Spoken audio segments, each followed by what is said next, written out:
Hello students, तो आज हम पढ़ने वाले हैं एक नया टॉपिक जिसका नाम है हेलोबेंजीन्स या एराइल हैलाइड्स। तो एराइल हैलाइड्स के बारे में हम थोड़ा सा पहले हम कंपैरिजन कर लेते हैं और इसके बारे में भी जान लेते हैं। अगर हमारे पास एक एराइल हैलाइड है और एक मेरे पास है यहाँ पर मान लो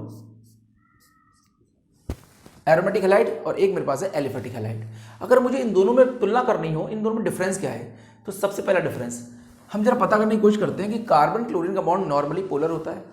ठीक है, बहुत ज़्यादा पोलर नहीं होता पर फिर भी पोलर तो देखो है। अगर पोलर है तो इन दोनों में कौन सा बॉन्ड है जो जल्दी टूटेगा? ठीक है, क्योंकि क्लोरीन और कार्बन के बीच में जो दो इलेक्ट्रॉन है वो दोनों में ही शेयर्ड है, कोवलेंट बॉन्ड है। लेकिन इसकी अगर हम बात करें तो इसकी हाइब्रिडेशन sp2 है, जबकि इस कार्बन की जो हाइब्रिडेशन है वो sp3 है।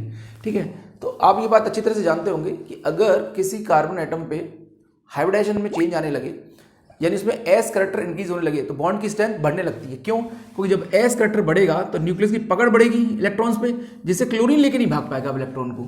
तो चूंकि इस कार्बन की हाइब्रिडेशन sp2 है तो इस कार्बन और क्लोरीन की बॉन्ड स्ट्रेंथ ज़्यादा है sp2 वाले की। ठीक है, ये वाला बॉन्ड क्या है? स्ट्रॉन्ग है। ये वाला बॉन्ड रिलेटिवली ज़्यादा स्ट्रॉन्ग है, इसे तोड़ना उतना ही मुश्किल होगा। जब इसे तोड़ना मुश्किल होगा तो हम ये भी कह सकते हैं कि ये बॉन्ड जो है उसकी बॉन्ड लेंथ कम है, इसकी बॉन्ड लेंथ जो है लेस है। जबकि जो ये sp3 हाइब्रिडाइज्ड कार्बन से क्लोरीन लगा हुआ है ये जल्दी टूट जाएगा, क्योंकि यहाँ पर ये वाला बॉन्ड लंबा है। ठीक है, एस करैक्टर कम है क्योंकि यहाँ 25% एस है, जबकि यहाँ पर 33% एस करैक्टर है। तो पहला सवाल तो यही बन जाता है कि बताओ sp2 हाइब्रिडाइज्ड कार्बन से अगर हेलोजन लगा हुआ है और sp3 से लगा हुआ है हेलोजन, तो इन दोनों के अंदर कौन सा बॉन्ड है जो ज़्यादा लंबा होगा? तो सीधी बता देना sp3 वाला लंबा होगा। दूसरा ये सवाल बनता है कि बताइए इसमें मजबूत कौन सा है? तो ऑब्वियसली बात है जिसमें एस करैक्टर ज़्यादा वो मजबूत ज़्यादा होगा, क्योंकि इसके अंदर दो रीजन है, एक तो एस करैक्टर का रीजन है, दूसरा इसके अंदर पार्शियल डबल बॉन्ड कैरेक्टर भी है, तो तोड़ना इसलिए भी मुश्किल होगा इसे। डबल बॉन्ड को तोड़ना हालांकि इतना अच्छा रेजोनेंस नहीं होता इसमें, पर फिर भी गंदा है लेकिन है तो रेजोनेंस। ठीक है, तो डबल बॉन्ड कैरेक्टर तो फिर भी आएगा ही आएगा, जबकि यहाँ ऐसा कोई सीन नहीं है। इसे तोड़ना डबल बॉन्ड की वजह से भी मुश्किल है, इसके तोड़ना एस करैक्टर बढ़ने की वजह से भी मुश्किल है, इसलिए ये वाला बॉन्ड ज़्यादा मजबूत होगा। तो इसमें रिप्लेसमेंट मुश्किल हो जाएगा, यानी इसमें न्यूक्लियोफाइल इसको हटा के सब्स्टिट्यूट करके अपने आप को लगा ले, वो मुश्किल बात है। ठीक है, तो दूसरी बात अगर हम करें, देखो हेलोबेंजीन्स के अंदर होगा क्या? अगर हम देखें हेलोबेंजीन्स को तो ये पहली बात तो ये पता चल जाए ये मॉलिक्यूल है कैसा, ये रिच है कि डेफिशिएंट है। तो अब ध्यान से देखो, इस रिंग के अंदर 6 पाई इलेक्ट्रॉन्स हैं। अब 6 पाई इलेक्ट्रॉन से सीधी सी बात है ये रिच तो ये है। ठीक है, माना क्लोरीन थोड़ा बहुत खींच भी रहा होगा -I से, पर -I कोई बहुत स्ट्रॉन्ग इफेक्ट नहीं है, बेकार इफेक्ट है। -I से खींच के आप कितना ही कम कर लोगे, बहुत ज़्यादा कम नहीं कर पाओगे इलेक्ट्रॉन्स को। तो बेसिकली ये इलेक्ट्रॉन रिच स्पीसीज है। तो जब कोई इलेक्ट्रॉन रिच स्पीसीज होगी तो इस बात एक बात तो पक्की हो गई कि इसके ऊपर इलेक्ट्रॉन रिच वाले ही हमला नहीं कर पाएंगे। तो आप समझ लीजिए इसके ऊपर न तो न्यूक्लियोफाइल आ पाएंगे, क्यों? क्योंकि वो भी रिच होते हैं और ये खुद भी रिच है। दूसरा, न इसके ऊपर बेस आ पाएंगे। मैं नॉर्मल बेसिस की बात कर रहा हूं, मैं बहुत स्ट्रॉन्ग बेस की बात नहीं कर रहा हूं। ठीक है, बहुत स्ट्रॉन्ग बेस तो इससे तो नहीं निकाल पाएंगे, पर हाँ एसिडिक हाइड्रोजन निकाल देंगे बहुत स्ट्रॉन्ग बेस हुए तो नॉर्मल बेस जो है वो उसको एसिडिक इसको सब्स्टिट्यूट नहीं कर पाएंगे। अगर मैं बात करूं रिड्यूसिंग एजेंट की तो वो रिडक्शन भी नहीं कर पाएंगे, क्योंकि रिडक्शन के लिए तो बॉन्ड तोड़ना पड़ेगा। यहाँ याद रखिए, ये जो बेस है ये वीक बेस की बात हो रही है, न कि बहुत स्ट्रॉन्ग बेस की बात कर रहा हूं मैं। ठीक है, तो ये तीनों इसकी शक्ल नहीं देखना पसंद करते, क्यों? क्योंकि ये वाला बॉन्ड मजबूत है इसलिए। ठीक है, तो अब आते हैं इसको फिर रिप्लेस, इसमें होगा क्या जब इसमें न्यूक्लियोफाइल नहीं आ रहे, वीक बेस नहीं आ रहे, रिड्यूसिंग एजेंट इस पर अटैक नहीं कर रहे, तो इसमें अटैक कौन करेगा? तो इसमें ये रिंग चूंकि रिच है तो एक बात तो पक्की है, इसके ऊपर जो आएगा पहला इलेक्ट्रोफाइल आ सकता है। क्यों? क्योंकि इलेक्ट्रोफाइल डेफिशिएंट होते हैं ना भाई, रिंग रिच है, इलेक्ट्रोफाइल डेफिशिएंट है, तो वो इस पर हमला कर सकते हैं। तो पहली कैटेगरी इलेक्ट्रोफाइल की। अब वो ऑर्थो पे आएंगे, मेटा पे आएंगे, पैरा आएंगे, वो एक अलग सवाल है। ठीक है, उसको हम डिस्कस करते हैं अभी, पर हाँ इस पर इलेक्ट्रोफाइल हमला कर सकते हैं। दूसरी कैटेगरी और कौन आ सकता है इसके ऊपर? दूसरी कैटेगरी कुछ ऐसे स्पीसीज जो इसके बगल वाले H को निकाल दें, इसके एसिडिक हाइड्रोजन को, तो यहाँ बेंजाइन बन जाएगी, और बेंजाइन का जो बॉन्ड होता है बाहर वाला वो कमजोर होता है, वो रिएक्टिव होता है, वो जल्दी टूट जाएगा, तब भी रिप्लेसमेंट हो सकता है। ठीक है, तो वो कौन हो सकते हैं? स्ट्रॉन्ग बेस एलिमिनेशन कर सकते हैं, जैसे कि NH2 नेगेटिव, TbO के, या फिर LDA। ये यहां से H और Cl को निकाल देंगे, जिससे यहां बेंजाइन फॉर्म हो जाएगी, और बेंजाइन वाला बॉन्ड जो है वो टूट जाएगा प्लस माइनस में, और वहां पर न्यूक्लियोफाइल लग सकता है। ठीक है, माइनस पे H लग जाएगा वर्कअप से। तो ये भी एक केस बन सकता है, या तो कोई बहुत भयंकर बेस लिया हो जो इसमें से एलिमिनेशन कर दे और बाद में उसमें एडिशन हो जाए। ठीक है, वाया बेंजीन फॉर्मेशन। तो दूसरी कैटेगरी आपकी बेंजाइन फॉर्मेशन, दूसरी कैटेगरी आपकी बेंजाइन की हो गई। अब आते हैं हम तीसरी कैटेगरी की बात करते हैं। तीसरी में इसमें हमला वही कर पाएंगे जो बहुत रिएक्टिव मेटल्स हैं, जैसे कि लिथियम है, बड़ा भयंकर मेटल है रिएक्टिव। मैग्नीशियम फेंकते हैं जो इलेक्ट्रॉन, देते नहीं, फेंकते हैं। मैग्नीशियम फेंकता है, लिथियम फेंकता है, सोडियम दे मारता है इसके ऊपर इलेक्ट्रॉन्स। ये वो हैं जो बहुत तेजी से इलेक्ट्रॉन देंगे, बहुत ही तेजी से, भयंकर तरीके से फेंकते हैं इलेक्ट्रॉन, ठीक है, क्योंकि इलेक्ट्रोकेमिकल सीरीज में काफी ऊपर आते हैं ये सब इलेक्ट्रॉन फेंकेंगे। तो ये करेंगे क्या भाई, जब ये कार्बन क्लोरीन की अगर मैं बात करूं तो ये सिग्मा है, ये सिग्मा स्टार है, ये तुरंत इलेक्ट्रॉन सिग्मा स्टार में आएंगे और बॉन्ड टूट जाएगा, ठीक है, बॉन्ड हो जाएगा ना कैसा, और एक इलेक्ट्रॉन आ गया इसका तो 2 - 1/2 बॉन्ड कितना हो गया, आधा, मतलब फ्री रेडिकल से रिएक्शन जाएगी और ब्रेक हो जाएगा, ठीक है। तो एक बहुत रिएक्टिव मेटल्स पे हमला कर सकते हैं, कॉपर भी आ सकता है पर कॉपर इतना रिएक्टिव नहीं है, तो कॉपर के लिए आपको थोड़ा सा हीट देनी पड़ेगी संग में, ठीक है। तो पहली कैटेगरी आपने देख ली, इलेक्ट्रोफाइल हमला करेंगे ऑर्थो मेटा पैरा पे, वो देखेंगे कहां करेगा कौन। दूसरी कैटेगरी आपने देख ली कि एसिडिक हाइड्रोजन को निकाल के और फिर Cl को निकाल के एलिमिनेशन कर दे और बाद में एडिशन हो जाए, वो हो गए स्ट्रॉन्ग बेस जैसे कि LDA, NH2 या TbO की। तीसरी कैटेगरी आपने देख ली जिसमें बहुत ही स्ट्रॉन्ग, बहुत ही खतरनाक रिड्यूसिंग एजेंट जैसे कि free metals, metal with zero oxidation state जैसे sodium, lithium, copper with heat, magnesium, ठीक है, ये सब मेटल्स। तो ये सारे जो है इसमें तेजी से अटैक करेंगे। और क्या हो सकता है, और इसके अलावा एक कैटेगरी और बनती है कि आप ऐसा करो, आप बहुत गर्म कर दो इसे भयंकर तरीके से। भाई अगर मैं इसको तोड़ना चाहता हूं तो नॉर्मल तो नहीं तोड़ पाऊंगा मैं इसे, बहुत गर्म कर दूं हाई टेम्परेचर पे और हाई प्रेशर पे, और गर्म करने के बाद कोई न्यूक्लियोफाइल डाल दूं, जैसे अमोनिया डाल दूं, उसके बाद मैं या तो साइनाइड डाल दूं, ठीक है, OH डाल दूं, बहुत गर्म कर दूं लेकिन हाई टेम्परेचर पे, तो ये मजबूरी में ये वाला बॉन्ड वाइब्रेट होने लगेगा और टूट जाएगा, ठीक है। तो उसके बाद हो सकता है रिप्लेसमेंट हो जाए। तो यही आपके पास 4 मेन कंडीशन है। एक 5 लास्ट कंडीशन और देख लेते हैं।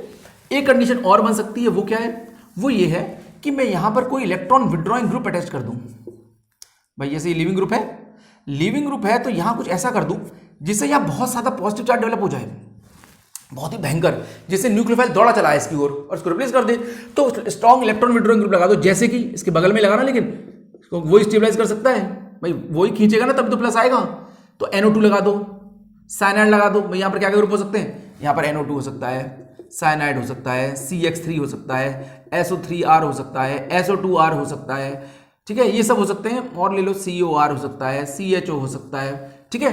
ये इलेक्ट्रॉन विड्रॉइंग ग्रुप है जो -R से खींचेंगे। अब ये खींचेंगे तो जरा देखना, जब ये खींचेंगे तो यहाँ बहुत ज्यादा प्लस चार्ज नहीं आएगा, तो अभी तो न्यूक्लियोफाइल आ सकता है, फास्ट में इसको हटा देगा। तो आपके पास क्या क्या बातें हो गई, इलेक्ट्रोफाइल का हमला हो सकता है, ऑर्थो मेटा पैरा जो भी कंडीशन, जो भी पोजीशन है उस पर। दूसरा, इसके ऊपर metals, sodium, lithium, magnesium, copper with heat, ये अपने इलेक्ट्रॉन दे मार सकते हैं। तीसरी बात कि यहां पर आपको इलेक्ट्रॉन विड्रॉइंग ग्रुप लगा दो, और ऐसी जगह पे लगाना जहां से स्टेबिलिटी मिले, या तो आप ऑर्थो पे लगाओ या आप पैरा पे लगाओ। बट देखो इन्हीं कंडीशन में यहाँ प्लस चार्ज आ सकता है, चेक कर लो आप तो चाहो।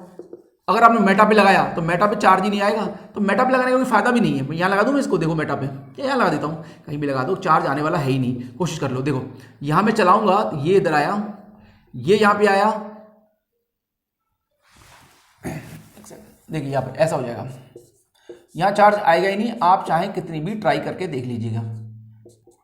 यहाँ लगाते हैं, देखो, ठीक है, देखो कैसे होगा। ये वाला बॉन्ड इधर आया, ये इधर आया, चार्ज तो यहाँ आ रहा है। अब यहाँ तो लिविंग ग्रुप है ही नहीं इस जगह पे, चार्ज जिस जगह पे आए वहीं लिविंग ग्रुप होगा, तभी रिप्लेस होगा। तो ऐसे में लगाने का कोई फायदा नहीं है, ठीक है। तो जब लगाना है या तो आप ऑर्थो पे लगाओ या आप पैरा पे लगाओ, तभी वहां पर सब्स्टिट्यूशन हो सकता है। या फिर आप बहुत स्ट्रॉन्ग बेस ले लो, जैसे कि LDA, NH2 या TbO के, उसके वो एलिमिनेशन कर देंगे, उसकी वजह से वहां पर न्यूक्लियोफाइल आ सकता है। तो आपको ये बातें ध्यान रखनी है, इन्हीं को हम देखेंगे सब रिएक्शंस के अंदर। सबसे पहले बात करते हैं हम इलेक्ट्रोफाइल जब हमला करेंगे, तो हम पहले बात कर लेते हैं फ्लोरोबेंजीन से स्टार्ट करते हैं। फ्लोरोबेंजीन, क्लोरोबेंजीन, ब्रोमोबेंजीन और आयोडोबेंजीन, ठीक है। मेरे पास 4 बेंजीन है ये। अब ये बात तो पक्की है कि इस पे इलेक्ट्रोफाइल आएगा, ये बात पक्का है कि इलेक्ट्रोफाइल आएगा। अब इलेक्ट्रोफाइल जो आएगा वो आता कहां पर है, तो एक जनरल अगर मैं आपको बात करूं तो देखो होता ये है कि इनका जो इफेक्ट है, इन सबका माइनस आई इफेक्ट काम कर रहा होता है। फ्लोरीन में भाई, बाकियों के अंदर तो चलो माइनस आई भरपूर है, इन तीनों के अंदर तो अच्छा खासा माइनस आई है, प्लस मीजोमेरिक इफेक्ट या प्लस रेजोनेंस के ऊपर माइनस आई डोमिनेट करता है। पर इसमें प्लस आर भी है इसका, और माइनस आई भी है। इसका प्लस आर फिर भी थोड़ा डोमिनेटिंग है। अब माइनस आई तो सब में काम कर रहा है, पर इसका प्लस आर इसके माइनस आई पे थोड़ा भारी पड़ जाता है। यहाँ इनके माइनस आई, इन तीनों के, इनके प्लस मीजोमेरिक पे भारी पड़ते हैं। तो कुल मिला के बात यह है, देखो चाहे कुछ भी हो, रेजोनेंस तो उसमें हो ही रहा है। तो एक बात है, जब भी कभी रेजोनेंस होगा बेंजीन के ऊपर, तो इलेक्ट्रॉन ऑर्थो पैरा पे तो आएंगे ही, चाहे धीरे आए पर आएंगे जरूर। तो इनमें ortho and para he main बनेगा, मेटा थोड़ा बहुत ही माइन्यूट बनेगा, तो मेटा की तो बात करना बेकार है। अब ऑर्थो पैरा में भी कहाँ अटैक होगा, तो ये सारे ग्रुप खींचने वाले हैं। तो एक बात तो पक्की हो गई, जब ये खींचने वाले ही हैं, सब इलेक्ट्रोनेगेटिव एलिमेंट्स हैं, तो जब खींचने पे उतारू हैं तो सबसे ज्यादा ये बगल से खींचेंगे ना, इंडक्टिव इफेक्ट सबसे ज्यादा बगल पे ही काम करता है, दूरी के साथ वो कमजोर होता जाता है, तो सबसे ज्यादा डेफिशिएंसी यहाँ आएगी। और इलेक्ट्रोफाइल खुद भी एक डेफिशिएंट स्पीसीज है, तो ये बात तो पक्की है कि वो यहाँ आना पसंद तो नहीं करेगा कम से कम, ठीक है। तो फिर कहाँ आएगा वो, तो फिर वो पैरा पे आना पसंद करेगा। तो इनके अंदर अगर मैं बात करूँ सभी में ही पैरा ही मेजर बनता है, ठीक है, हमेशा सब में पैरा ही मेजर बनेगा, पैरा ही मेजर बनेगा और ऑर्थो माइनर बनेगा, और मेटा सबसे कम बनेगा। तो मेटा की बात मैं यहाँ नहीं कर रहा हूँ। तो अगर कभी पूछे तुमसे कि बताओ फ्लोरो क्लोरो ब्रोमो आयोडो में para is to ortho ratio, para सब में ही ज्यादा है, पर सबसे ज्यादा पैरा कहाँ बनेगा, फ्लोरोबेंजीन में। क्यों? क्योंकि फ्लोरीन का माइनस आई बड़ा भयंकर है, इसने तो पूरा ही खाली कर दी होगी ऑर्थो पोजीशन, तो मेन इसका यहीं होगा। एक रफली अगर मैं बात करूं तो 90 पैरा होगा, 10 ऑर्थो होगा मान लो। क्लोरीन में थोड़ा कम हो जाएगा चार्ज अब, तो यहाँ कितना हो जाएगा, यहाँ मान लेते हैं 80/20 हो जाएगा, यहाँ थोड़ा और कम हो जाएगा, यहाँ मान लेते हैं 70/30 हो गया, यहाँ मान लो 60/40 हो गया, ठीक है। तो अब रेशियो निकालोगे तो सबसे ज्यादा किसके लिए आएगा, ठीक है, पैरा बाई ऑर्थो का रेशियो सबसे ज्यादा फ्लोरोबेंजीन का, सबसे कम आयोडोबेंजीन का। तो ये ऑर्डर पूछा जा सकता है एग्जाम में कि बताइए पैरा इज टू ऑर्थो का ratio in aromatic electrophilic substitution of halobenzenes, ठीक है। तो अब इसको ध्यान रखिएगा। दूसरी बात हम करते हैं इसके बाद कि अगर रेट ऑफ रिएक्टिविटी की बात की जाए, बेंजीन से तुलना की जाए, तो बेंजीन से तो सारे ही खराब है, क्योंकि ये सब डीएक्टिवेट कर रहे हैं रिंग को। अगर मैं यहाँ हेलोबेंजीन लगा दूं तो हेलोबेंजीन खराब ही है बेंजीन से। क्यों? क्योंकि कुछ ना कुछ खींच ही रहे हैं, बेंजीन में कोई खींचने वाला ग्रुप तो नहीं है, कम से कम बेंजीन रिलेटिवली रिच है, तो बेंजीन से तो ये पूरी है। लेकिन हाँ, इनमें भी आपस में तुलना करें तो सबसे खराब कौन है, सबसे अच्छा कौन है।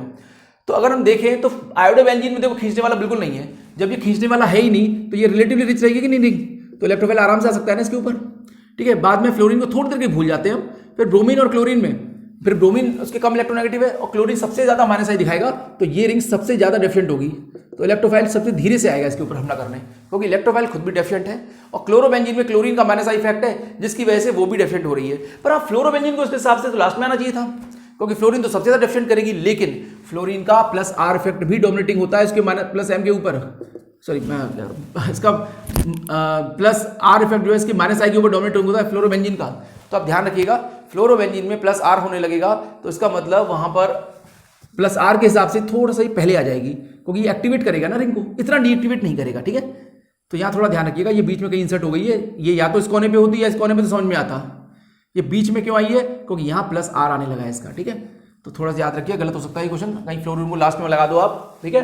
ये बीच में क्यों आई, क्योंकि यहाँ प्लस आर होने वाला जिस रिंग एक्टिवेट होने लगी है, यहाँ माइनस आई, यहाँ माइनस आई और यहाँ पर भी माइनस आई। सबसे ज्यादा माइनस आई क्लोरोबेंजीन, सबसे कम माइनस आई आयोडोबेंजीन, तो सबसे जल्दी इलेक्ट्रोफाइल आएगा इसमें, सबसे पूर इलेक्ट्रोफाइल अटैक होगा क्लोरोबेंजीन के ऊपर, ठीक है। तो ये क्वेश्चन तो ये बन सकता है कि रेट ऑफ अटैक, तो थोड़ा ध्यान रखिएगा रेट ऑफ अटैक का। नेक्स्ट जो बात आती है, इलेक्ट्रोफाइल जब आएंगे तो अटैक करते कैसे हैं, तो बता देता हूं उसमें।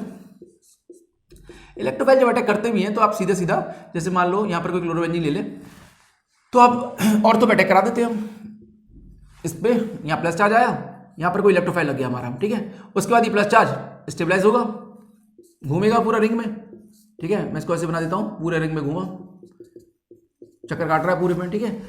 इसके बाद क्या होगा, जब ये घूमते घूमते यहां पहुंच जाएगा, मान लो ये घूमता घूमता यहां आ गया, यहां पहुंच गया, ठीक है।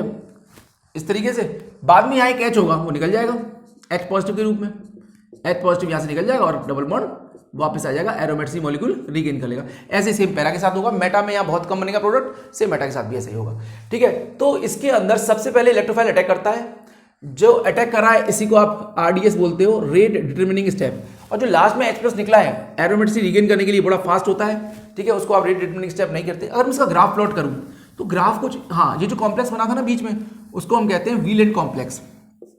ये जो कॉम्प्लेक्स फॉर्म हो गया ना बीच में, इस कॉम्प्लेक्स का क्या नाम है, व्हीलेंट कॉम्प्लेक्स, आप इसको व्हीलेंट कॉम्प्लेक्स भी बोलते हो, ठीक है, या सिग्मा कॉम्प्लेक्स भी कहते हैं इसको हम। इसका अगर ग्राफ कभी एग्जाम में आ जाए, भैया ग्राफ बताओ, ग्राफ से समझाओ, तो आप ग्राफ से कैसे समझाओगे, ग्राफ से समझाओगे, ये है आपके रिएक्टेंट जिसमें बेंजीन है और कोई इलेक्ट्रोफाइल है, ठीक है। जैसे ही इलेक्ट्रोफाइल बेंजीन की तरफ आएगी तो बेंजीन का बॉन्ड टूटेगा, ठीक है, इसकी एनर्जी बढ़ेगी बढ़ेगी बढ़ेगी, यहां जाके इंटरमीडिएट बनेगा, क्या यहां पर आपका क्या बनेगा, वो जो हमने बनाया था अभी ट्रांजिट स्टेट, ये बन जाएगी। फिर उसके बाद धीरे धीरे एच निकलेगा निकलेगा निकलेगा निकलेगा और यहाँ जाके प्रोडक्ट बन जाएगा आपका, ठीक है। तो ये है आपकी transit state number 1, transit state number 2, और बीच में आपका यहाँ पर है इंटरमीडिएट व्हीलेंट कॉम्प्लेक्स, और यहाँ आपका बन गया है प्रोडक्ट, ठीक है, H+ निकलने के बाद। तो आप थोड़ा ध्यान रखिएगा, ग्राफ में अगर पूछे तो व्हीलेंट कॉम्प्लेक्स का बनेगा नीचे, ये ट्रांजिट स्टेट कौन सी है, जब धीरे धीरे आपका इलेक्ट्रोफाइल इसकी तरफ आ रहा होगा, ये कौन सी है, जो धीरे धीरे H निकल रहा होगा इसमें से, ठीक है। तो इस तरह से ग्राफ भी पूछे तो ग्राफ भी आप बना सकते हो। इसके बाद हम बात करते हैं इलेक्ट्रोफाइल्स की। तो इलेक्ट्रोफाइल के अंदर सबसे पहले है नाइट्रेशन। आप नाइट्रेशन करा सकते हो उसका। अच्छा, सभी में जब पैरा ही मेजर बनना है तो फिर बात ही क्या करनी, आप सीधा पता है आपको पैरा ही मेजर बनना है तो पैरा ही बनाना है, ऑर्थो वाला माइनर बनाना है, तो पैरा पे लगाना है। पर इलेक्ट्रोफाइल कौन कौन से हो सकते हैं? HNO3 और H2SO4 में ज्यादा स्ट्रॉन्ग एसिड कौन सा है? H2SO4। तो HNO3 में बना देता हूं, ये HNO3 है। अगर ये H+ देगा तो सीधी सी बात है, यहां से H+ अटैक करेगा और यहां से पानी बाहर हो जाएगा, तो कौन सा बन जाएगा आपका इलेक्ट्रोफाइल बनेगा? नाइट्रोनियम कैटायन NO2+ और ये NO2+ रिंग पे अटैक कर जाएगा और यहाँ पर ऑर्थो पैरा प्रोडक्ट बन जाएंगे। ठीक है, मेथड कौन सा होगा? पैरा वाला। सिमिलरली अगला वाला है सल्फोनेशन। सल्फोनेशन में क्या होगा? H2SO4 बना लो आप खोल के से, S डबल बॉन्डो OH OH, बाद में दोनों ही कंसंट्रेट है, यहाँ भी दोनों कंसंट्रेट थे। ठीक है, ध्यान रखना, एक का H+ दूसरे पर अटैक करेगा, यहाँ पर OH बन के पानी बन के ये निकल जाएगा और ये बन जाएगा आपका SO3H पॉजिटिव। ठीक है, इसको आप चाहो तो बाद में SO3H निकल सकता है इसमें से और SO3 भी बना सकता है। ये अगली ऐसी रिएक्शन है जिसमें न्यूट्रल इंटरमीडिएट फॉर्म होता है जिसको आप SO3 बोलते हो। ठीक है, बाद में ये रिंग पे अटैक कर जाएगा, बाद में वर्क के बाद H भी लग जाएगा। ठीक है, तो ये भी दोनों कंसंट्रेट थे SO3। ऐसे ही फ्रीडक्राफ्ट एल्किलेशन आप कर सकते हो, सब में मेजर पैरा ही बनेगा, बार बार बोल रहा हूं मैं इस बात को। Cl AlCl3 Cl के साथ कॉम्प्लेक्स बना के जोड़ा ले जाएगा इस टाइप से, तो यहाँ बनेगा कार्बोटाइन, फिर ये कार्बोटाइन करेगा रीरेंज, ये चूंकि 1 डिग्री है, 1 डिग्री से बनेगा 3 डिग्री और 3 डिग्री बनने के बाद रिंग पे हमला बोल देगा। ठीक है, तो उसके वही ऑर्थो पैरा बनेंगे, मेजर वाला पैरा ही होना है, तो उसमें तो कुछ बात है ही नहीं, तो ये बन जाएगा प्रोडक्ट, इसके पैरा पे लग जाएगा। इसमें देखें CH3COCl, इसे कहते हैं फ्रीडक्राफ्ट एसाइलेशन। सेम क्लोरीन अटैक करेगा AlCl3 पे और ये इसको उड़ा ले जाएगा और यहाँ बन जाएगा एसाइलियम कार्बोकटाइन। ये काफी स्टेबल कार्बोकटाइन है क्योंकि ये रेजोनेंस स्टेबलाइज्ड है, बाद में रिंग पे अटैक बोल देगा, ऑर्थो पैरा का ऑर्थो पैरा पोजीशन पे ये लग जाएगा। ठीक, तो ये भी बना सकते हो आप। तो ये सारी रिएक्शन हमारी हो गई। हाँ, क्लोरीन FeCl3 में सेम वही ClCl FeCl3, ये इसके लोन पर इसके वैकेंट डी में दे देंगे, ये इसको उड़ा ले जाएगा, यहाँ पर Cl+ बन जाएगा और साथ में FeCl4- बन जाएगा, बाद में ये रिंग पे अटैक कर जाएगा। सेम वही सब मैकेनिज्म, वीलेट कॉम्प्लेक्स बनेगा, प्रोडक्ट बन जाएगा। ठीक है, इस तरह से यहाँ पर हम इलेक्ट्रोफाइल का हमला करा सकते हैं। पहली टाइप की रिएक्शन आपकी खत्म हो गई। याद रखिएगा, जब इलेक्ट्रोफाइल अटैक करेंगे तो मेजर प्रोडक्ट पैरा ही होगा। इसके बाद अगला, इनके अंदर इसको बॉन्ड को तोड़ना बहुत मुश्किल है क्योंकि इसके अंदर पार्शियल डबल बॉन्ड कैरेक्टर है। लेकिन हाँ, निकल या तो आप कैटलिस्ट लो, कैटलिस्ट के सरफेस के ऊपर इसको एडजॉर्ब कराओ, उसके बाद इसके बॉन्ड को तोड़वा दो, तो हो सकती है रिएक्शन, जैसे यहाँ हुई है। निकल एल्यूमिनियम का अलॉय लिया है, ठीक है, NaOH लिया है, उसके बाद यहाँ से इसका रिडक्शन हुआ है। ठीक है, नॉर्मल कंडीशन में इसका रिडक्शन नहीं कर सकते आप। इतना गर्म किया है, कॉपर के साथ कॉम्प्लेक्स बनाया क्लोरीन का, तब कॉपर क्लोरीन को लेके गया होगा, फिर अमोनिया आई होगी। बहुत हाई टेम्परेचर पे टूट सकता है ये बॉन्ड, तो NH2 लग गया। इतना हाई टेम्परेचर रखा है तब जाके ये Cl गया है और यहाँ साइनाइड लगा है, हाई टेम्परेचर। ये डाउस प्रोसेस है, इसके अंदर भी बहुत हाई टेम्परेचर रखा गया और हाई प्रेशर रखा गया, तब जाके H और Cl गए। तो इसमें जो मैकेनिज्म होता है डाउस प्रोसेस में, ये इंपॉर्टेंट है, इसको देख लेते हैं। सबसे पहले क्या होता है, जो OH नेगेटिव है, हाई टेम्परेचर पे यहाँ का H निकल जाएगा, यहाँ का Cl निकल जाएगा, तो यहाँ बन जाएगी आपकी बेंजाइन। ये बेंजाइन बन गई। अब बेंजाइन आपको यहाँ तो कोई ग्रुप लगा नहीं रखा आपने, कहीं भी शिफ्ट करा लो। बेंजाइन में ये जो कार्बन होता है, ये आप ध्यान रखिएगा, ये sp2 है दोनों, मतलब ये जो पाई बॉन्ड बना है ना बाहर की तरफ, ये पाई बॉन्ड पाई नहीं है, सिग्मा है। हमें धोखा होता है कि शायद ये पाई है, ये पाई नहीं है, ये टाइप ऑफ सिग्मा है। क्यों नहीं है ये पाई? क्योंकि ये एक हाइब्रिडाइज्ड ऑर्बिटल से मिलकर बना हुआ है। ये भरे हुए हैं, ये खाली है, इसके बीच में बना हुआ है ये बॉन्ड। ठीक है, हाइब्रिडाइज्ड ऑर्बिटल के बीच में कभी बॉन्ड बनेगा तो वो पाई हो ही नहीं सकता। ठीक है, तो ये हाइब्रिडाइज्ड ऑर्बिटल है, जबरदस्ती का पाई बनाने की कोशिश कर रहा है, ये बनना तो उसको सिग्मा चाहिए था, तो इसलिए टूट जाता है जल्दी ये। ठीक है, इसलिए यहाँ कौन सा इफेक्ट काम करता है? सिर्फ इसमें, इस वाले बॉन्ड्स में इंडक्टिव इफेक्ट काम करता है, न कि रेजोनेंस, क्योंकि हाइब्रिडाइज्ड है ना, इसलिए पाई बॉन्ड में रेजोनेंस काम करता है और सिग्मा बॉन्ड में इंडक्टिव। तो यहाँ ये शिफ्टिंग इंडक्टिव से होती है। यहाँ तो कोई सब्स्टिट्यूएंट है ही नहीं, तो आप कहीं भी शिफ्ट कर दीजिए, मैं ऊपर कर देता हूँ इसे। ठीक है, तोड़ देता हूँ, या प्लस या माइनस, प्लस पे आप लगा दीजिए न्यूक्लियोफाइल को, माइनस पे लगा दीजिए आप H को। ठीक है, तो H को किसने निकाला? गर्म किया, तो OH नेगेटिव में से H को और Cl को निकाल दिया, बाद में नेगेटिव पे लग गया H और प्लस पे लग गया आपका OH, तो इस तरह से आपका फिनॉल बन जाएगा। इसको कहते हैं डाउस मेथड। हाँ, पानी और 450 डिग्री सेल्सियस पे हीट करो तो रेस्टिक प्रोसेस भी होता है, उसमें भी H और Cl निकल जाएंगे, बाद में वहां पर OH लग जाएगा। ठीक है, टेम्परेचर बहुत हाई रखना पड़ेगा, तभी आप इसे हटा सकते हो, नॉर्मल कंडीशन में ये हटने वाला नहीं है। NaNH2 लिक्विड अमोनिया को तो आप बहुत लो टेम्परेचर पे बैठा सकते हो। क्यों? क्योंकि NH2 बहुत ही भयंकर, बहुत ही तूफानी बेस है। ठीक है, -33 डिग्री पे ही इसको लिक्विफाई किया जाता है अमोनिया को, अदरवाइज तो ये लिक्विफाई हो ही नहीं पाएगी। अच्छा, बहुत लो पे क्या होगा?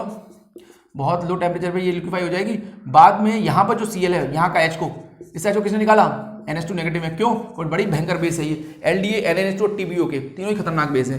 तो यहाँ बन जाएगी आपकी बेंजाइन, बाद में आप बेंजाइन को शिफ्ट करा दीजिए। इसे कौन रोक रहा है आपको? यहाँ पर आप NH2 को लगा दी, जो भी डाल रहे हो NH2 लगा रहे हो, हाँ NH2 को डाल दीजिए। ठीक है, ये भी होगी रिएक्शन आपकी। ठीक है, तो इस रिएक्शन का नाम एग्जामिनर पूछ सकता है, तो ध्यान रखिएगा। पहले क्या हुआ है इसमें, एलिमिनेशन, तो इसका नाम क्या हुआ, एलिमिनेशन एडिशन। ऊपर भी क्या हुआ है, एलिमिनेशन एडिशन। तो ध्यान रखिए, इनमें पूछ ले तुमसे कि बताइए ये रिएक्शन किस मैकेनिज्म से जा रही है, तो आप क्या बोलोगे, ये जा रही है एलिमिनेशन एडिशन रिएक्शन से। ऊपर वाली रिएक्शन किस मैकेनिज्म से जा रही है, जो गई है ये गई है एरोमेटिक इलेक्ट्रोफिलिक सब्स्टिट्यूशन से, ठीक है।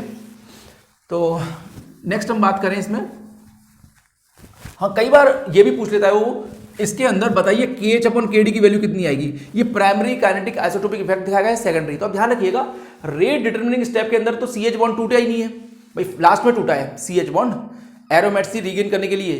तो यहां पर KH/KD की वैल्यू में कोई फर्क ही नहीं पड़ा, तो वन ही आएगी, चाहे H लगाओ चाहे D लगाओ, वो तो बाद में टूट रहा है ना, तो रेट पे कोई खास फर्क नहीं पड़ने वाला। तो ये प्राइमरी काइनेटिक आइसोटोपिक इफेक्ट दिखाएगा, इसकी KH/KD की वैल्यू 1 आएगी, ठीक है, तो ध्यान रखना इस बात का भी। हाँ अब मैं दूसरी कैटेगरी पे आते हैं, तीसरी कैटेगरी पे। पहले इलेक्ट्रोफिल की हो गई, यहाँ पर एलिमिनेशन एडिशन भी हो गया। बहुत भयंकर मेटल, अब इतने जबरदस्त मेटल ले लोगे तो ये होगा क्या, इलेक्ट्रॉन फेंक के मारेंगे। जब ये इलेक्ट्रॉन फेंक के मारेंगे तो ये कहाँ देंगे, ये क्लोरीन के ल्यूमो में देंगे। भाई यहाँ पर दिलवा दूँ उसको मैं, तो ये वाला बॉन्ड टूट जाएगा ना, तो ये टूट जाएगा तो यहाँ क्या आ जाएगा, फ्री रेडिकल। अब ये फ्री रेडिकल से समझ सकते हैं इसको ऐसे ही, दूसरी बेंजीन भी होगी ऐसी एक, और एक बेंजीन में और दे देगा ऐसे ही सोडियम इलेक्ट्रॉन, वहाँ भी टूट जाएगा, और ये दोनों बेंजीन आपस में मिलकर क्या कर देंगे, कपलिंग कर जाएंगे। इस तरीके से आपका बाइफेनाइल बन जाएंगे, इसे कहते हैं फिटिक कपलिंग, ठीक है, फिटिक कपलिंग। इसका आयनिक मैकेनिज्म भी है, उसे भी समझ लेते हैं जरा। आयनिक मैकेनिज्म ये कहता है कि यहां पर हुआ ये होगा कि यहां पर सोडियम इलेक्ट्रॉन दिया तो Na++ इलेक्ट्रॉन आ गया, यहां पर X का बॉन्ड है, तो ये यहां पर आया इलेक्ट्रॉन, ऐसे लो, दो सोडियम ने 2 इलेक्ट्रॉन दिए, 2 इलेक्ट्रॉन इसके पास आए तो छोड़ के चला गया ये, तो यहां पर आ गया माइनस, माइनस पे लग गया एक Na+, ठीक है। अब ये एक और हेलो बेंजीन होगी, ये प्लस है ये माइनस है, यहां से अटैक करके इसको बाहर कर देगा, ठीक है। ये मैकेनिज्म भी है, ये ज्यादा लॉजिकल नहीं है, फ्री रेडिकल वाला ज्यादा लॉजिकल और एक्सेप्टेबल भी है, ठीक है। कुछ बुक्स इसको ऐसे भी समझाती हैं। दूसरा एन ड्राई ईथर, फिर ये इसे कहते हैं वुड्स फिटिक। अगर आप ले लो एराइल हैलाइड और दूसरा ले लो एल्किल हैलाइड, तो सेम वही, सोडियम ने इलेक्ट्रॉन दिया, ये इसके ल्यूमो में गया, ये बॉन्ड तोड़ के चला गया, यहाँ फ्री रेडिकल आ गया, ऐसे ही इलेक्ट्रॉन सोडियम से यहाँ भी आया, ये भी तोड़ के चला गया, तो यहाँ भी फ्री रेडिकल आ गया, दोनों मिलकर कपलिंग कर गए और टॉलिन बना लिया उसने, ठीक है। इसे कहते हैं वुड्स फिटिंग। ऐसे सेम उल्मान कपलिंग है, कॉपर यहाँ पर इलेक्ट्रॉन देगा, 2 इलेक्ट्रॉन दो को दे देगा दोनों क्लोरोबेंजीन को, और दोनों बाद में कपल कर जाएंगे। तो थोड़ा गर्म करना पड़ेगा, कॉपर इतना रिएक्टिव नहीं है। 2 क्लोरोबेंजीन है, मान लो 2 इलेक्ट्रॉन आए, एक इसके पास ये छोड़ के बाहर, एक इसके पास ये छोड़ के बाहर, और दोनों बेंजीन कपल कर गए, ऐसे कहते हैं उल्मान कपलिंग। टेम्परेचर थोड़ा हाई रखना पड़ेगा। मैग्नीशियम, मैग्नीशियम भी सेम वही, मैग्नीशियम को 2 इलेक्ट्रॉन देगा, यहाँ गिरनाट बन जाएगा, ये 2 इलेक्ट्रॉन किससे आए, मैग्नीशियम से, तो ये बॉन्ड टूट जाएगा ना, ये 2 देगा यहाँ पर, ठीक है, ऐसे कर सकते हैं। तो ये आ गया माइनस, ये भी बन गया Cl माइनस, और Mg ने 2 इलेक्ट्रॉन दिए तो इसमें कितने आ गए, 2 प्लस, एक को सेटिस्फाई ये करेगा, एक को सेटिस्फाई ये करेगा, क्या बनेगा, गिरनाट PH Mg Cl, ठीक है। बाद में आप इसको यूज कर सकते हो, किसी रिएक्शन में आगे अटैक कराना हो, किसी भी इलेक्ट्रोफाइल पे अटैक करा सकते हो। ऐसे ही सेम आप RLI बना सकते हो, कैसे, क्लोरोबेंजीन, लिथियम, 2 लिथियम 2 इलेक्ट्रॉन देंगे, ठीक है, ये इसके पास आए, ये छोड़ के चला गया, यहाँ माइनस आ गया, उस पर लिथियम लग गया, ठीक है, इस तरीके से। तो यहाँ पर RLI फिर आगे कॉपर CuX डालोगे इस पे, तो ये R2CuLi बना सकता है, गिलमास रिएजेंट, ठीक है। अगर मैं RLI में CuX डाल दूं, ठीक है, इसके 2 मोल ले लूं, तो ये इस पर अटैक कर जाएंगे और R2CuLi बना लेंगे, ठीक है। तो आगे इसको भी अटैक कराते हैं, सॉफ्ट अटैक करता है, ये सब मैं अलग से वीडियो बना चुका हूं इसके ऊपर, गिलमास रिएजेंट के ऊपर, ठीक है। इसके बाद एक और रिएक्शन है, इसको हम कहते हैं, इसको DDT की प्रिपरेशन। तो DDT की प्रिपरेशन हमें करनी हो तो हम क्लोरोबेंजीन के 2 मोल्स लेते हैं और ये क्लोरल पे अटैक कर जाता है। तो कहाँ अटैक करेगा, क्लोरल, ये तो सब पे पैरा पे अटैक करना है इसे। तो CCl3CHO लिया है मैंने, यहाँ इसे कहते हैं क्लोरल, CCl3CHO। तो होगा क्या, सबसे पहले कंसंट्रेट H2SO4 है, वो अपने लोन पर दे देगा, उससे प्लस आ जाएगा, ये खींचेगा तो प्लस कहाँ गया, अब प्लस आ गया कार्बन पे, इस पर रिंग अटैक कर जाएगी, रिंग तो रिस थी, रिंग को अटैक करा दो आप। मैं तोड़ देता हूँ माइनस में, प्लस माइनस में, माइनस से हमला कर दिया इसके ऊपर, ठीक है।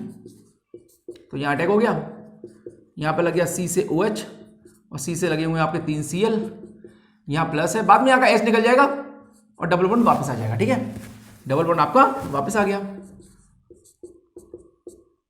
तो ये बन गया COH, या H था ही पहले से, HCCl3, फिर से H प्लस आएगा और इसके OH को ले जाएगा, भाई इसके H को पानी बना के निकाल ले जाएगा यहाँ से, तो यहाँ फिर प्लस आ जाएगा, फिर एक और यूनिट अटैक कर जाएगी इसकी, क्लोरोबेंजीन की एक और यूनिट अटैक कर जाएगी, पैरा से करा दो अटैक, इसके पैरा से अटैक करा देता हूँ, माइनस अटैक कर जाएगा इस पे, प्लस यहाँ आ जाएगा, बाद में एच यहाँ का भी निकल जाएगा और एरोमेट सी वापस कर लेगा मॉलिक्यूल, ठीक है, डबल बॉन्ड वापस आ जाएगा, ठीक है। इस तरह से आपका dichloro dimethane dichloro diphenyl trichloro ethane आपका DDT फॉर्म हो जाएगा। DDT एक इंसेक्टिसाइड है, ठीक है। इसको पहले यूज किया था मलेरिया की प्रिवेंशन के लिए, बाद में ये एटमॉस्फेयर पे नुकसान करने लगा, इंसानों के अंदर भी ये जाने लग गया, ठीक है। उसकी वजह से हार्मोन चेंज आने लगे, क्योंकि पानी में सोलबल होता नहीं है, इसलिए ये फूड चेन में घुस जाता है और बीमारियां पैदा कर देता है, ठीक है। इसलिए DDT को बैन कर दिया गया है बहुत सारे देशों में। अब आते हैं ये नॉर्मल रिएक्शन से, आप जानते हो हेलोबेंजीन इलेक्ट्रॉन रिच है, तो न तो इसके ऊपर न्यूक्लियोफाइल हमला करेगा, न इसके ऊपर रिड्यूसिंग एजेंट यूज कर सकते हो आप, क्योंकि वो भी अटैक नहीं करेंगे, न इस पर वीक बेसिस पे हमला कर पाएंगे, ठीक है। तो ये सब इस पर रिएक्शन नहीं देते हैं। हाँ, लेकिन अगर मैं इलेक्ट्रॉन विड्रॉइंग ग्रुप लगा दूं इस पे, इसके ऑर्थो पैरा पे, तो इस पे हमला हो सकता है, ठीक है। अब ये किस मैकेनिज्म से होगा ये भी देख लेते हैं। जैसे मान लो ये NO2 है मेरे पास, मैंने NO2 लगाता हूँ इसकी ऑर्थो पे लगा दो। अगर आप इसकी ऑर्थो पे NO2 लगाओगे, इससे क्या होगा, इससे यहाँ बहुत ज़्यादा पॉजिटिव चार्ज आएगा। क्यों आ रहा है देखिए जरा, ये चलेगा ना, ये -R से खींचता है NO2, जब ये खींचेगा तो ये प्लस चार्ज डेवलप नहीं हो जाएगा। अब न्यूक्लियोफाइल आराम से आ सकता है ना इस पर हमला करने के लिए। भाई हमें प्लस चार्ज जो लाना था, इस पर एक बार चार्ज आ गया तो बात बन जाएगी, ठीक है, चार्ज आ जाएगा, चार्ज ही आना था, तो यहाँ न्यूक्लियोफाइल आ गया। अब उसके बाद ये वापस लौटेगा और अपने धक्के से इस क्लोरीन को बाहर कर देगा, एरोमेट सी वापस आ गई, ठीक है, एरोमेट सी वापस आ गई। तो अब इसे बोलेंगे क्या, इस मैकेनिज्म को क्या नाम दोगे आप, इसे आप बोलोगे पहले इसमें एडिशन हुआ है, बाद में इसमें एलिमिनेशन हुआ है, तो इस मैकेनिज्म का नाम है एडिशन एलिमिनेशन मैकेनिज्म, ठीक है। तो अगर आप हेलोबेंजीन के ऑर्थो या पैरा पे बहुत ही इलेक्ट्रॉन विड्रॉइंग ग्रुप लगा दो जो -R से खींच रहा हो, तो आप इस मैकेनिज्म को क्या बोलोगे कि इसका नाम है एडिशन एलिमिनेशन मैकेनिज्म, ठीक। तो अब बात हुई इसकी हाइड्रोलिसिस अब हो सकती है। नॉर्मली इसकी हाइड्रोलिसिस देखो पॉसिबल नहीं थी ना, पर जैसे ही आपने इसकी ऑर्थो पैरा पे एक ग्रुप लगा दिए, अब इसकी हाइड्रोलिसिस हो सकती है। तो एग्जामिनर तुमसे ये पूछ सकता है इसमें क्वेश्चन देके कि Cl लगा रखे हैं और एक NO2 है, बताइए कौन सा NO2 रिप्लेस होगा, तो आप कौन सा Cl रिप्लेस होगा, तो आप ध्यान रखिएगा आप उसी को रिप्लेस कराना जहां प्लस चार्ज आ रहा है। जैसे कि भाई न्यूक्लियोफाइल आएगा तो वही ना जहाँ प्लस चार्ज आएगा। अगर मैं इसको प्रॉपर्ली बनाऊं तो देखो खुद ही कहाँ प्लस चार्ज डेवलप हो रहा है, चेक करते हैं जरा, ठीक है। प्लस चार्ज लेकिन वहीं आना चाहिए जहाँ लीविंग ग्रुप लगा है। मैं अगर इसे चलाता हूँ, ये इधर आया, ये यहाँ आया, ये यहाँ आया और ये, अरे यहाँ तो आ गया प्लस चार्ज, मतलब यहाँ प्लस आएगा वहीं तो न्यूक्लियोफाइल भी आएगा। क्या यहाँ प्लस आ सकता है कभी भी? कभी नहीं आ सकता। कोशिश कर लीजिए आप भाई, या तो प्लस यहाँ आ रहा है, या तो प्लस यहाँ आ रहा है, या तो प्लस यहाँ आ रहा है। वो जगह ढूंढिए जहाँ प्लस चार्ज तो आए ही आए, साथ में वहीं पर लीविंग ग्रुप लग रहा हो। देखो यहाँ प्लस आ रहा है तो कोई फायदा नहीं है, कोई लीविंग ग्रुप नहीं है यहाँ। यहाँ प्लस आने का कोई फायदा नहीं, कोई लीविंग ग्रुप नहीं है यहाँ। यहाँ प्लस आने का फायदा है, कोई यही लीविंग ग्रुप लगा हुआ है, ठीक है। तो इसका मतलब यहाँ तो वैसे ही अटैक नहीं होना था, यहाँ अटैक होना नहीं था, यहाँ भी अटैक नहीं होना क्योंकि यहाँ प्लस आया ही नहीं है, तो अटैक यहीं होगा। बाद में पहले अटैक करा लेते हैं, तो इसमें हो जाएगा पहले अटैक, तो यहाँ लग गया तुम्हारा न्यूक्लियोफाइल, ठीक है। और उसके बाद प्लस माइनस में तोड़ देता हूँ उसको मैं, ठीक है। प्लस में तो न्यूक्लियोफाइल लगा दिया मैंने, उसके बाद यहाँ NO2 है ही, बाद में ये वापस लौटेगा, पूरा घूमेगा इसमें, चक्कर काटेगा पहले ना, ऐसे करके ऐसे करके ऐसे करके पूरा, फिर लौटेगा वापस। अच्छा ये घूम रहा होगा तो हम इसको ऐसे ले सकते हैं क्या, पूरे को मैसेज तो उसमें माइनस घूम रहा है, इसी का नाम है मीजन-हीमर कॉम्प्लेक्स। इसको आप क्या बोलते हो, मीजन-हीमर कॉम्प्लेक्स। जब प्लस घूमता है तो क्या कहते हैं उसको, विलेंट कॉम्प्लेक्स। जब माइनस घूमता है उसका नाम क्या होता है, मीजन-हीमर कॉम्प्लेक्स, ठीक है। मीजन-हीमर कॉम्प्लेक्स बोलते हैं इसको, ठीक है। बाद में जब ये घूम घाम के लौटाएगा तो उसके बाद धक्के से इसको बाहर कर देगा। कैसे करेगा देखो, यही वाला जब लौटाएगा ना वापस, तो इसके धक्के से क्लोरीन को वापस कर देगा।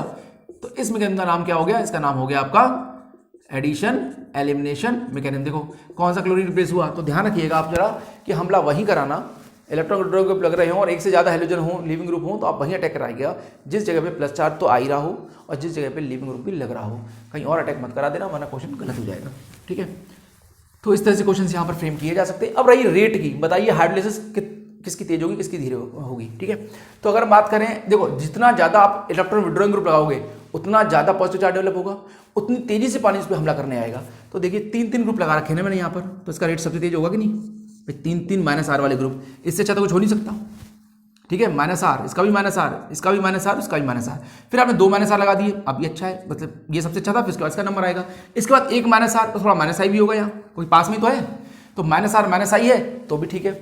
और ऑर्थो पे भी है, देखो ऑर्थो पैरा ये खराब है। क्यों, यहाँ पर एक भाई यहाँ पर लग सकता है ना आपको कि देखो यहाँ पर एक NO2 है, 2 पे मेटा से -I भी हो रहा होगा, एक -R भी हो रहा होगा, तो ये वाला जो है इससे अच्छा होना चाहिए, ये वाला और इन दोनों, ये वाला 3 इससे अच्छा होना चाहिए, नहीं, यहाँ पर सिर्फ -I है। क्यों, यहाँ एक इफेक्ट काम कर रहा है, इसे कहते हैं हम SIR effect, steric inhibition of resonance.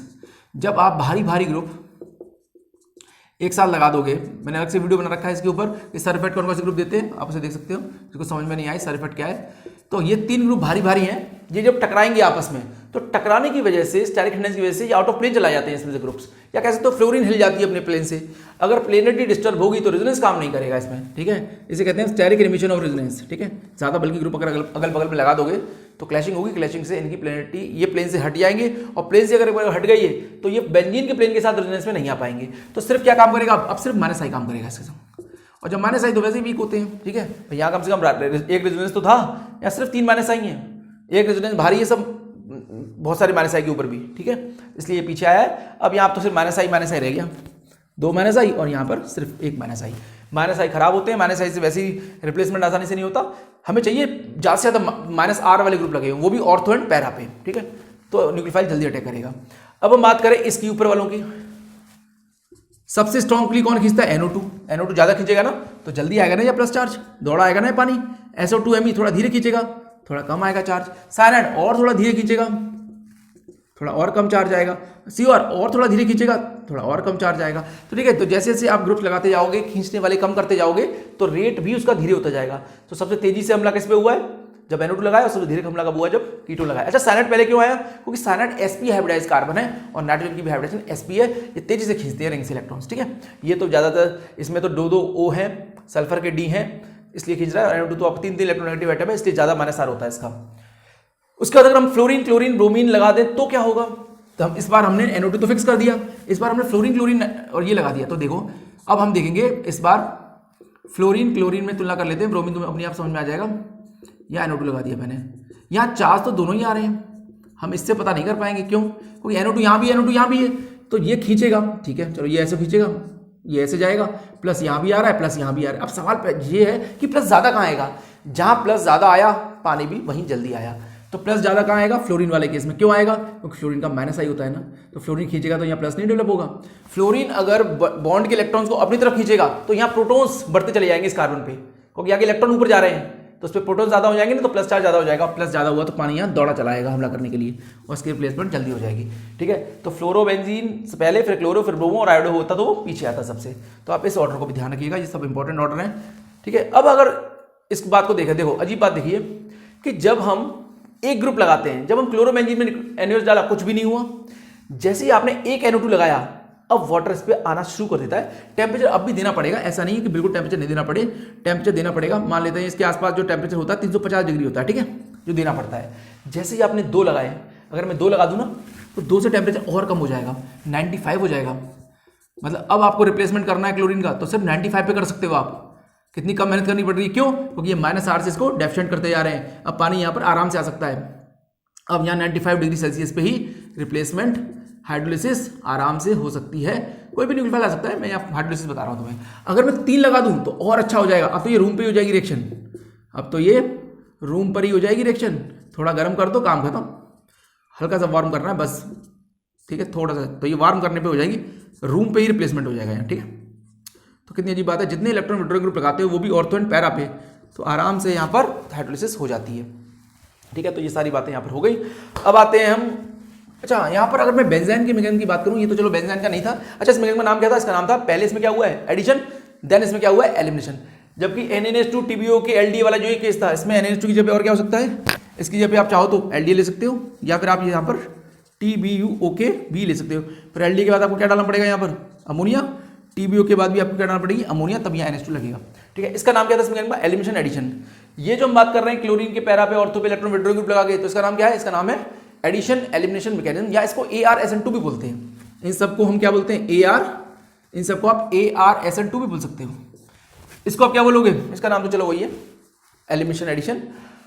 सवाल ये आ सकता है कि जब आप बेंजीन बनाते हो, तो बेंजीन बनाते समय जैसे मान लो क्वेश्चन आ जाए कि यहाँ एक CH3 ग्रुप है, ठीक है, यहाँ पर एक Cl है। अब यहाँ पर जब H निकालना होगा तो किस H को निकालोगे, जैसे यहाँ डाल दिया मैंने NH2 नेगेटिव या LDA TbO के, तो 2 एसिडिक हाइड्रोजन, तो आप ध्यान रखिएगा आप उस H को निकालिएगा जो ज़्यादा एसिडिक है। अगर मैंने ऊपर वाला H निकाला तो एक नुकसान है, क्या, क्योंकि ये नेगेटिव चार्ज को ये बढ़ाएगा ना प्लस आई से, तो ये नहीं निकलेगा यहाँ पर, यहाँ ये वाला निकलेगा। कौन सा वाला निकलेगा, नीचे वाला H। तो जो बेंजीन बनेगी वो कहाँ बनेगी, नीचे वाली बेंजीन बनेगी। इसी H को क्यों निकाला NH2 ने, क्योंकि वो ज़्यादा एसिडिक था।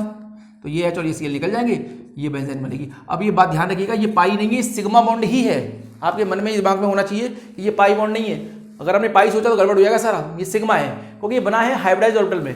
इन कार्बन की हाइब्रिडेशन sp2 थी, इसकी भी हाइब्रिडेशन sp2 है। अगर इस पाई होता तो ये sp नहीं होती, हाइब्रिडेशन sp होती, ये sp2 है।